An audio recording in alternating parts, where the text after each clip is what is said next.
of supporting the Brampton economy and delivering on infrastructure to keep up with our growing population. Providing fast and convenient transportation options, including GO rail service, is crucial to the health of our economy and priority of this government. This brand new and improved Bramalea GO station is a shining example of how prudent planning and investing will make travel easier and further our goal of creating jobs while boosting our economy and maintaining a high quality of life for all residents. As always, I want to thank my colleagues for being here today in Brampton Centre and thank them for their continued support for Brampton. Now, at this point, I would like to ask MP Meninder Sidhu to come and give his remarks. Thank you.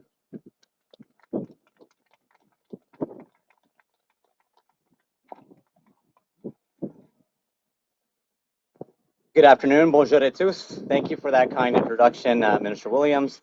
I would like to acknowledge that we are gathered on the traditional territory of the Anishinaabe, Wendat, Ojibwa, Ojibwe, and the Mississaugas of Credit peoples. It's a pleasure to be here today alongside my friend, MP Shafkat Ali, the MP for Brampton Centre, Premier Ford, Minister Williams, Minister Sarkaria, and along with MPPs and distinguished guests for today's exciting announcement, including members from our municipal government.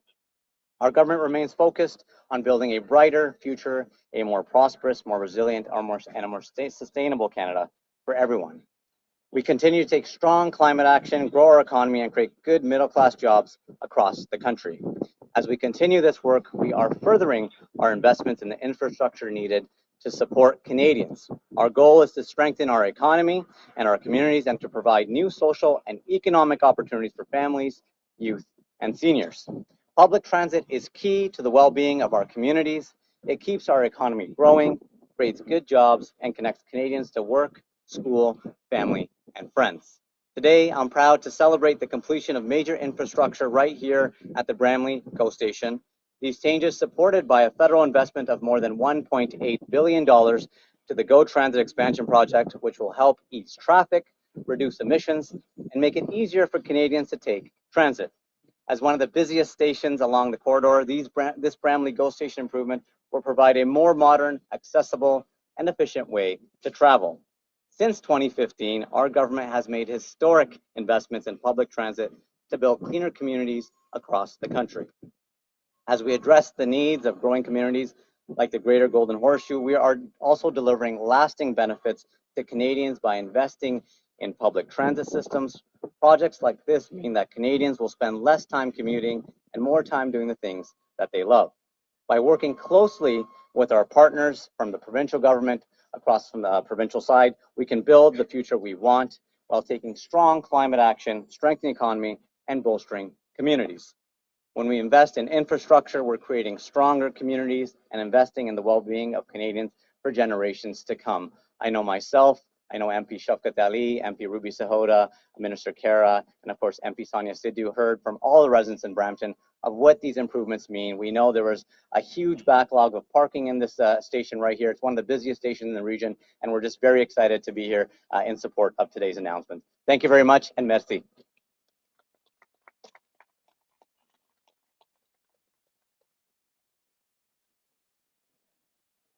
My name is Patrick Brown, the Mayor of Brampton, and I'm joined here today by local councillor Rod Power. And really, I just want to say thank you on behalf of the city of Brampton to our federal and provincial governments for supporting this significant investment in one of the busiest GO centers in the province. I'm told from Phil Verster that 1,089 buses come through Bramalea GO every single day, which is incredible. This is there's an abundance of activity here, and if I look at this new parking facility, it is desperately needed. It is a beautiful addition to our community. People used to fight for parking spots here at Bramalea. They won't be fighting anymore because of this provincial and federal investment. And I also want to say specifically to Premier Ford, thank you. You know, it was just a month ago that they announced weekend GO train service in Brampton that is already a home run. Now, with this investment and the continued investments in our GO infrastructure, we're getting the type of reliable transit that we've envisioned for a long time. So I just wanted to come here today, grateful to say thank you to our great provincial and federal partners. It's a great day in the city of Brampton. Thank you so much.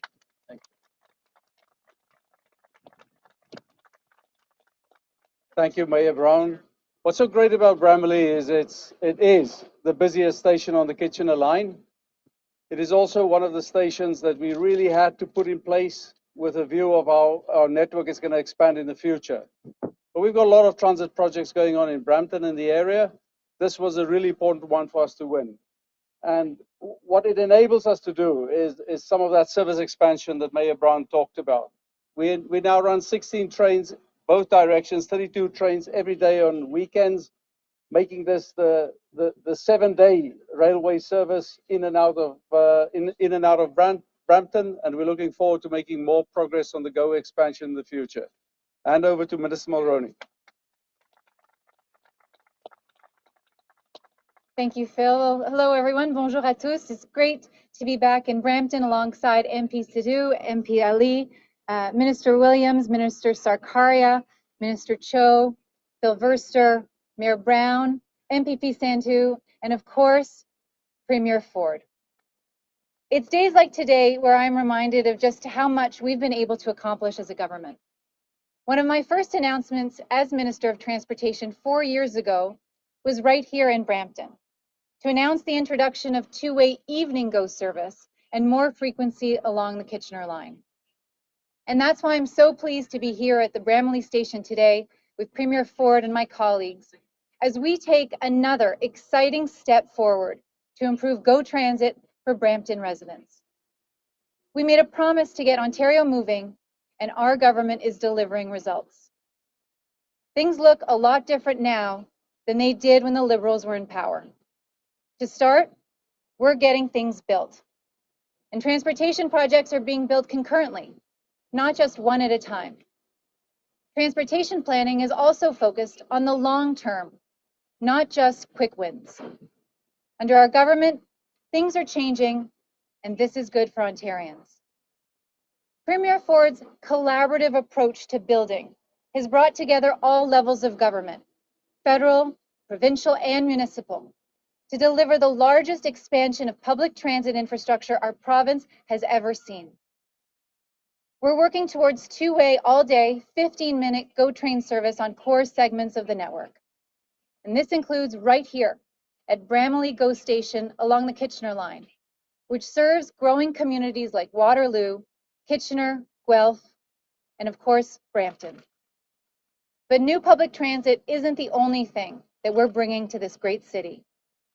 Since day one, our government has recognized that for our transportation network to effectively serve all Ontarians, we need to build in a balanced way. And that's why we're also moving forward with Highway 413. I know residents of Brampton and Peel region are especially excited about this project and the significant relief that it will bring to their communities. All in all, the benefits of our historic investments in transportation right here in Brampton and across the province speak for themselves. They will fight gridlock, provide more transportation options for people, boost our economy, and better connect Ontario's rapidly growing communities. Our government's plan to build a stronger Ontario is in motion, and today is just another exciting step along the way. And now, I'd like to turn it over to Premier Ford. Thank you very much. Merci beaucoup.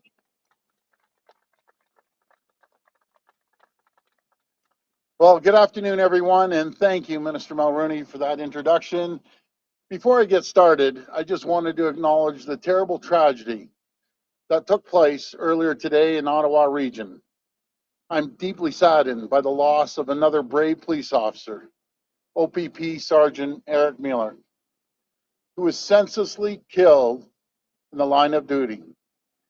It's just devastating news, and our thoughts and prayers are with his family and loved ones during this difficult time. I also want to offer my prayers for the two officers who were injured as we await word on their condition. Just this past weekend, I had the honor of speaking at the Ontario Police Memorial Foundation ceremony of remembrance to remember the police officers who lost their lives in the line of duty over the past year. Tragically, this year, we've added 5 names to the memorial wall. And it's just devastating that next year we now have to add another name. It's also another reminder why it's so important that we support and recognize our police officers every chance we get and ensure that they're treated with the respect and dignity they deserve. May God bless our brave women and men in uniform. It's a pleasure to be back in Brampton alongside MPP Sadhu and MP, I apologize. We almost transferred you over to the PC team provincially. And then MP Shevkot, Minister Mulroney, William Sarkaria, and Cho, and MPP Sandhu. And it's great to see Phil Verster from Metrolinx and MP Sadhu. And Mayor Patrick Brown, which is just, I got to tell you about Mayor Brown. He's been a fabulous partner every step of the way. He's helping us in partnership grow Brampton, no matter if it's the new medical university or the hospital or the transit. So we're thrilled to be here today, Mayor, and thank you for hosting us. To mark another important milestone as we deliver on our promise to expand and improve GO Train service, including here on the Kitchener GO line, making it easier and more convenient for people to take transit. In one of the fastest growing regions in the province, I remember years ago when I lived here about 35 years ago, it was a lot smaller. 410 wasn't built. Now look at it. It's an incredible city. I want to thank Phil and his team at Metrolinx for all the hard work that you've been doing day in and day out, making improvements to the bridges, tracks, and stations across the corridor. And as we continue to make these improvements, we recently introduced two-way weekend GO train service between Brampton and Toronto and new weekend GO bus service serving Waterloo, Kitchener, and Guelph. And today, we're thrilled to celebrate the completion of the major upgrades here at the new and improved Bramalea GO station. What they've done here is just absolutely incredible. If you just look behind me, this is a revamped station, includes a new main building, allowing customers to easily access train platforms through accessible pedestrian tunnels and upgraded elevators. The platform includes new canopies, a new snow melt system, and can now accommodate our 12-car trains. That means less crowded trains and more comfortable commutes. The station now has more than 4,100 new parking spaces, including a brand new 2,059 car parking garage, the biggest parking structure in the GO train network. And for the first time, we have 3 different bus services: GO Transit, Brampton Transit, and Zoom, all with stops inside the station, making this a very, very key transportation hub for the growing Peel region. And friends, this is just the beginning. This new station, this new transit hub, brings us one step closer to all-day two-way GO train service along the Kitchener line. The expanded rail service will be a huge boost for the people and businesses of Kitchener-Waterloo, Guelph-Wellington, Halton, Peel, and beyond. It will provide transit riders with more service, more options, more connections to other transit networks, and more convenience.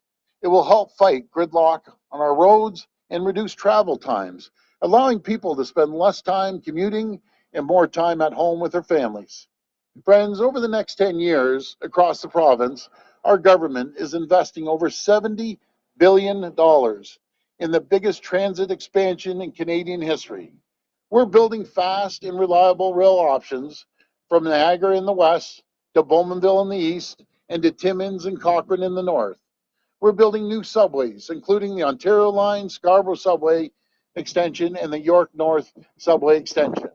And while some people may say that we have to choose between building roads and transit, that doesn't have to be the case.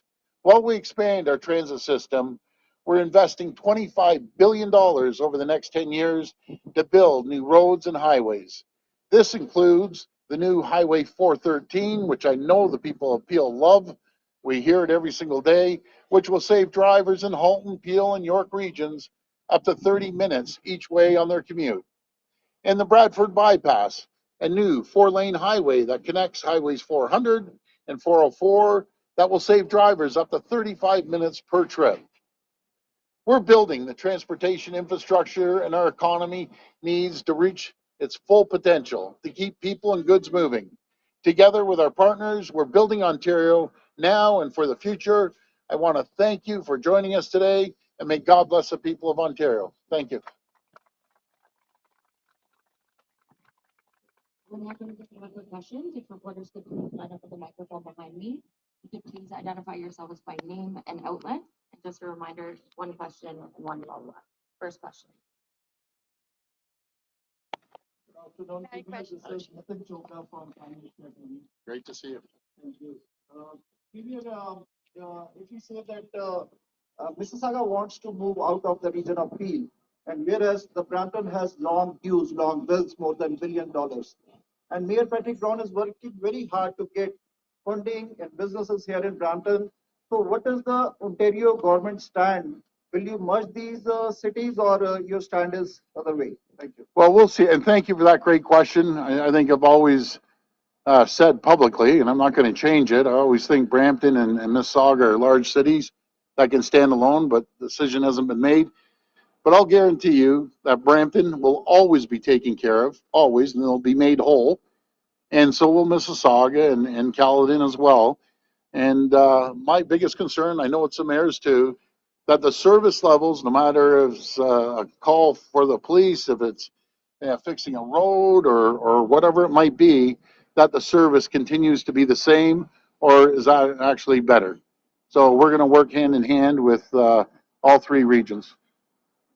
Follow-up, Premier, is Yep. inflation is very high. We have seen long lineups outside the food banks. We have seen Yep. Canadians or Ontarians, they are struggling. So today we have federal counterparts, we have provincial counterparts. The minimum wage, $16 plus, is not enough for any Yeah. Canadian or Ontarian. Why don't Premier Ford, who is a strong premier, can take a lead and make a minimum wage $21 per hour? Because if Australia can make a minimum wage $21, why can't Canada or why can't Ontario? And federal counterparts are also here. Thank you. Well, first of all, thank you so much for the question. I think we have the highest minimum wage in the country, $16 and change.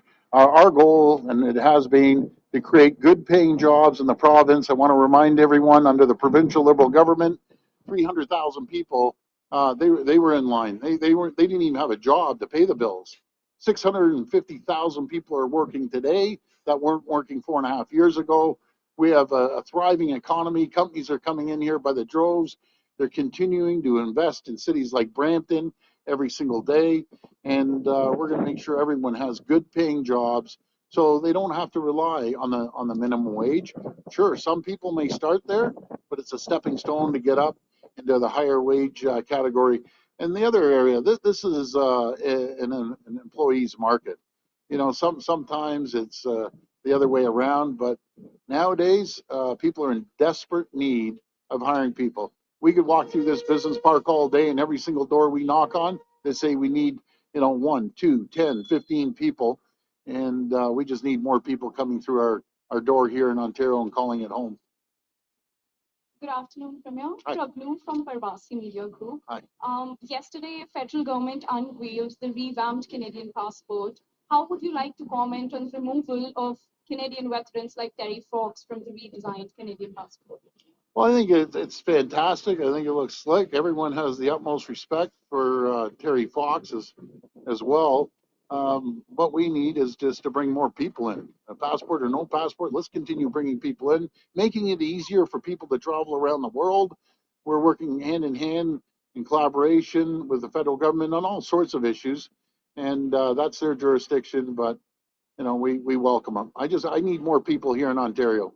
We had a record, by the way, 445,000 people landed in Ontario, fastest growing region in North America, bar none, not even close to any other place. The reason they're landing here, the quality of life, And this is where the jobs are in Canada. We're going to continue leading North America in job creation and economic development. Hi, Premier. It's Alan Hale from Queen's Park today. Hi, Alan.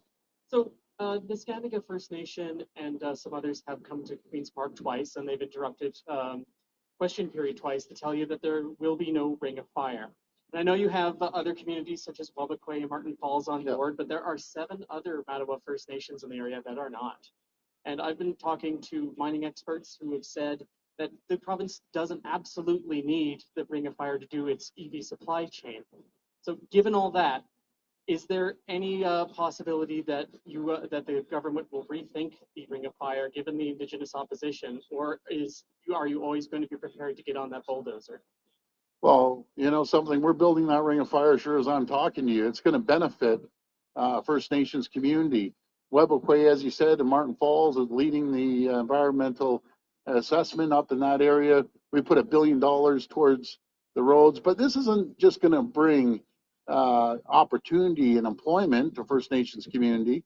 It's going to bring proper health care to the community. It's going to bring fresh food to the community. These communities are flying communities, and they're struggling. And you know, we're going to work with the First Nations community. We'll always be collaborative. And I think your numbers are a little wrong. It's not 7 that are against it. We have a few, and I think one's 300 kilometers away.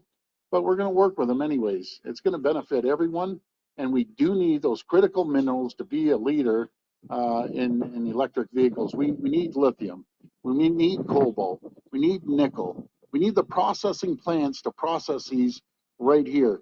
There's 34 critical minerals that we have, probably even more. And I recommend everyone, you want to get a real eye opener, you want to see what critical minerals Ontario has, go to the ROM. It's the best, probably the worst kept secret because it's beautiful in there. And we have all the critical minerals right there for people to see. It's really astounding. And I just want to thank the people, and specifically Kim Tate that runs the critical mineral area. She's a champion, by the way. And it's another selling tool for the world to come and take a look. All right, if Ontario does really need the critical minerals, and we are going to move ahead with this project regardless. Yeah. How are you prepared for like a possible conflict with communities like Neskandiga? What are you going to do if they follow through on promises to block construction from crossing the Attawapiskat River? It seems like if nothing changes, we are on a path to some kind of conflict here. Well, we don't like conflict. We want to work with them hand in hand and be collaborative. I don't think the other First Nations community would be too happy about it. And that's something we'd sit down with them and the other communities to work things out. But this is critical to the future of Ontario to be one of the leaders when it comes to critical minerals, not just in Canada, North America, but around the world. Hey, Premier, it's Charlie Hickington. Hi, Charlie. Did staff in your office discuss changes to the Greenbelt months before the government announced them in early November, as reporting from this morning suggested? And if not, what was being discussed related to the Greenbelt by your staff last August? Well, I just want to categorically say no. It wasn't discussed. It's very simple. What we're there to do, Charlie, is to build homes, to make sure that we hit our targets of 1.5 million homes and build it as quickly as possible, knock down any barrier that's in the way of building homes. We had 445,000 people come to Ontario, and I used this example last time. You know, Florida and Texas always brag they're the fastest growing region in North America. 1,000 people a day, that's 365,000. Texas is twice our size. We have 445,000 people coming here. We need homes, and we're going to knock down every barrier there is to make sure we build affordable, attainable, nonprofit homes for the people of Ontario. Okay. And you know, it's been 7 months since your government announced the removal of province from the Greenbelt. It's been a controversy ever since, and you face questions and criticism about it on a weekly, if not daily basis. The Auditor General and the Integrity Commissioner, which are both investigating this decision, they each have powers that, as I understand it, will allow them to find out where the decision originated and how the process worked. So why not waive privilege and release the documents that show where this came from if they did in fact come from the public service? Well, we're always going to work with the commissioner, and we always have, and we continue to do so. But again, there was nothing wrong that happened here. You know, we had a Liberal government that a bunch of staffers randomly got a highlighter and went up and down roads. They were going through golf courses, through buildings. It was just a big scam as far as I'm concerned.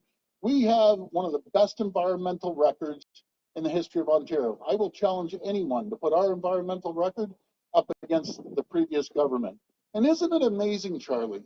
Isn't it amazing? Not one person in the media, when the Liberals decided to change it, not one twice, not 4 or 5 times, 17 times. I'm going to repeat it. 17 times. There was no inquiry. There was nothing. Let's just keep building. And as far as I'm concerned, if there's property butt up against an existing community, one side of the road, there's homes. On the other side of the road, there's an empty field. We're in desperate need of homes. We're going to build homes in that field. We're going to build communities. We're going to build long-term care. We're going to build hospitals. And there's going to be another 50,000 people that are going to be able to afford to live in the GTA, to fill the jobs that we have here and the economy that we've created. So we're going to make sure we get this done. And by the way, I just want to point out one more thing that no one's ever commented is when I took office,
yeah, good question. You look great in shorts, by the way, Randy.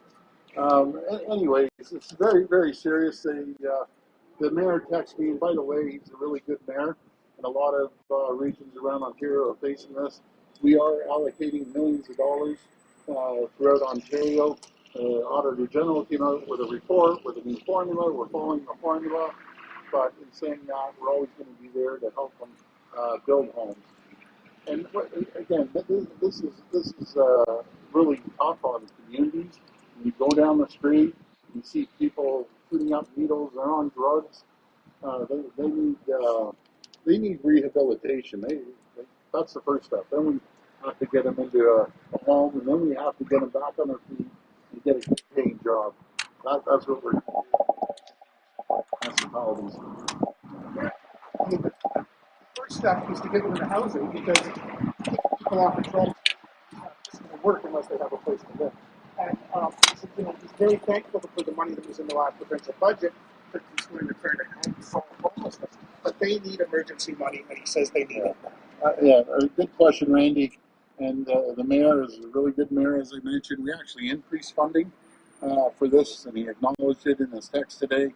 We're going to be there to help these communities. But there's one thing I may disagree. These people need to be in rehab. I know it, seen it. They have to go to rehab, and then they can get homes. But in the meantime, when they're in rehab, we need to build more rehabilitation centers, supporting them. It's not only tough on communities. I'll tell you, it's tough on families too. Seeing a loved one go through their challenges, but it goes back to making sure we build all types of homes for the homeless and nonprofit, and just supporting that community. Premier Lorenda Renikoff from CBC News. Hi, Lorenda. Hi there. I want to go back to the tragedy involving the police officers that you addressed earlier. This is far from the only incident recently. What do you think is the about violence targeting police over the last few months? Number one, one part of it is bail reform. And, we're working collaboratively with the federal government, but there's out of the 5 people, 3 of them shouldn't be on that wall. The family should be going through the pain. If we had proper bail reform, keep the bad guys in jail. You can't have a justice system that has an open door policy. They go out shooting up the streets, and next thing you know, the next day, they're back out shooting up the streets. You commit a serious gun crime, you should be thrown in jail for years. And we need the support of the justice system, the federal government. When 13 premiers sign a letter, all police chiefs across the country, unheard of, all send a letter to the federal government, change the criminal code. We need to change the criminal code. I have confidence they're going to do it. I have our local MPs. We work very well together with the federal government. I was just telling them there's probably no 2 governments of different political stripes that work closely, as close together as we have. This is urgent. We can't wait till the next session. We need to act immediately, absolutely immediately, because we can't have our police officers losing their lives, being ambushed, and literally ambushed. It's unacceptable. Motion that your party just voted down right before coming here. The opposition says that this would just bring Ontario in line with what the federal government has. So what's the problem with it? Why did you vote against it? I'm not too sure what motion you're talking about, to be very frank. Oh, sorry, Bill 100. Okay. Well, I think right now we have a structure that is working. It's not broken. And this is just a little political maneuver from the opposition. We're going to continue moving forward. We're always held to account. And we're going to continue moving forward, being accountable to the taxpayers, like every government should be. Hi, Premier. It's Siobhan Morris from CTV. Hi, Siobhan. Ontario's casinos have reported more than $372 million in suspicious transactions, some of them as big as $100,000 in one go. One man in particular did $4 million of these kinds of transactions. Other jurisdictions aren't letting cash move in such big amounts, so why is Ontario? Well, the OLG, if they see anything conspicuous or out of the norm, they call the OPP in, and they'll do an investigation like anything else. And I have all the confidence in the world in our OPP, and along with the OLG. So any suspicious money flowing, they get contacted, and they'll do an investigation. And I know it's been something of a moving target. Where are we at with the review of the governance and the structure of Peel Region municipalities? And when do you expect to have a decision that can be shared? Well, hopefully very, very soon. But again, our goal, I know Mayor Brown's goal, is to make sure they have equal and better service, no one being left behind. If one region is taking more money than the other, we're going to have to make sure that's split equally. But I can assure you, both Mississauga, Caledon, and Brampton will be taken care of, and they're going to work collaboratively if we decide to move forward on this as a group, not as just one person making a decision. Hi, Premier. Laura Stone, Globe and Mail. Hi, Laura. Hi. You talked about Mississauga and Brampton being able to stand alone. It sounds like you've kind of made your decision. Like, what are the bonuses, I guess, you see of separation versus amalgamation? Maybe we can hear from Mayor Brown on his thoughts too after. Yeah, great. So one of the areas I feel when you give someone the authority to stand on their own with 2 big cities like Brampton and Mississauga. I think Mississauga is close to 800,000. You're close to almost 700,000 now, Mayor Brown. You don't have to worry about constantly going to the region. I'll give you one example with Mississauga. Mississauga dictates right now what Caledon can build, even though it's miles away, nowhere close to Mississauga. The other area that we have to make sure Brampton is always taken care of is a water treatment plant. You can't have, if this goes forward, you can't have Mississauga dictating, what Brampton can build. Mississauga, for the most part, almost, is built out. There's still room for additional building there. But Brampton, still has an opportunity to continue to grow, but they are not going to be shocked by Mississauga or anyone else. I'm going to make sure they're always whole and they're always protected, all three regions, to deliver the same excellent service as they've expected over the last number of years. I'll pass it over to Mayor Brown. I would just add that I welcome the province looking at this. If we can look at ways to remove duplication, there is duplication. We have 2 planning departments. I can't tell you how many times I'm frustrated where there's a major housing project on a transit corridor that's being held up, and there's a regional planning commenting period that holds up a major investment in the downtown. We had one recently at the Marigold Hotel, which was a really beat up property that desperately needed an investment, but because of the red tape and the planning process, that was being delayed. We managed to solve that one, but I see instances like that all the time. I think it's healthy to look at ways to remove that redundancy and duplication. The only thing I would say is that if there is 2 cities, Brampton needs to be made whole in the sense that the water treatment facilities, the police headquarters, we have built in Mississauga. And if the mayor of Mississauga thinks she can leave and not pay her bill, the residents of Brampton would be outraged. We have hardworking essential workers in our city. We saw that during COVID. The fact that since the 1970s, through their hard work and toil, we built that infrastructure in Mississauga. Any notion that the mayor of Mississauga can walk away from that and stiff the residents of Brampton is offensive. But other than that, I welcome any efforts to remove duplication, make it easier to build and invest and create jobs in Ontario. Thank you. I agree 100% with them. Thank you. Just as a follow-up, Premier, you sort of mentioned in your previous answer about the green belt, talking about it essentially being made up or a scam. Can you expand on that? Like, do you think the green belt itself is a real thing that is a protected area? I remember previous governments. I remember talking to Mayor Tory. He used to call it the dartboard.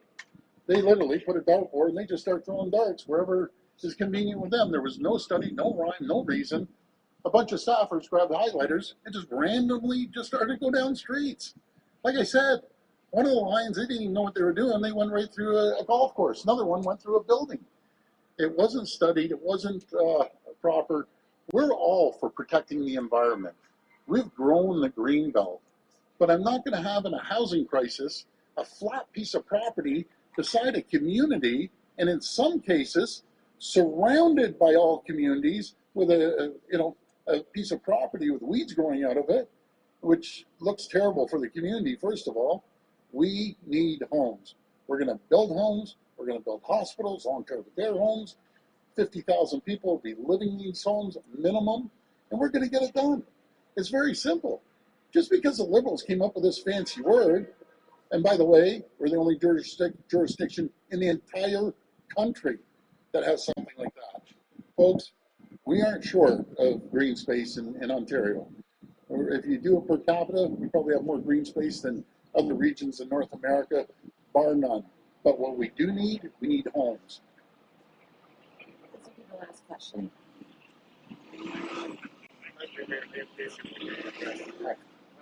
An upcoming closure of the Midwest PR, your health minister said yesterday it's a local decision.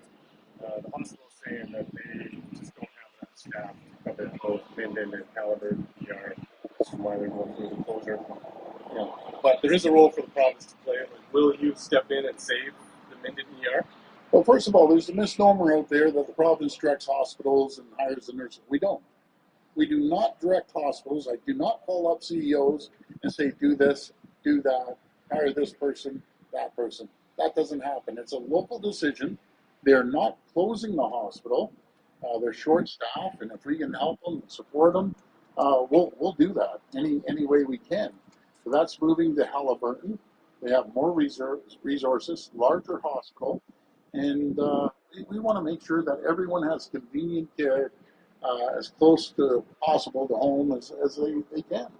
And that goes back to Bill 60 about making sure that we have community surgical clinics close to home and convenient service for the people that maybe waiting 18 months for cataracts, which is ridiculous. Waiting 18 months for a hip or knee replacement while they sit in pain, we don't believe that. We believe we can deliver better service with collaboration of the hospitals, take the burden off the hospitals to free them up for real serious operations. So to answer your question, we'll do what we can to help the people of Minden. But again, I want to stress, I don't direct hospitals, don't direct CEOs of hospitals. It's a local decision. Thank you. You've been communicating back and forth with the Ottawa mayor, who is asking for his or the city's fair share of money, the new money given out for homelessness. I know that you're in talks. Are you guys going to give Ottawa more money so they can save some of these supportive housing and affordable housing? Yeah, Mayor Sarkozy is a great person. I probably talked to him more than any mayor. We've built up a really great relationship. The formula came out from the Auditor General. We're following the formula, but that doesn't make it right. Formulas aren't always right. They had unprecedented support for many, many years on that. I understand there's a real problem in Ottawa. We're going to be there for them. We're going to support them as we have in other areas. And we're going to continue to stand shoulder to shoulder with the mayor of Ottawa and help him any way we can. And he knows that. So we'll be there.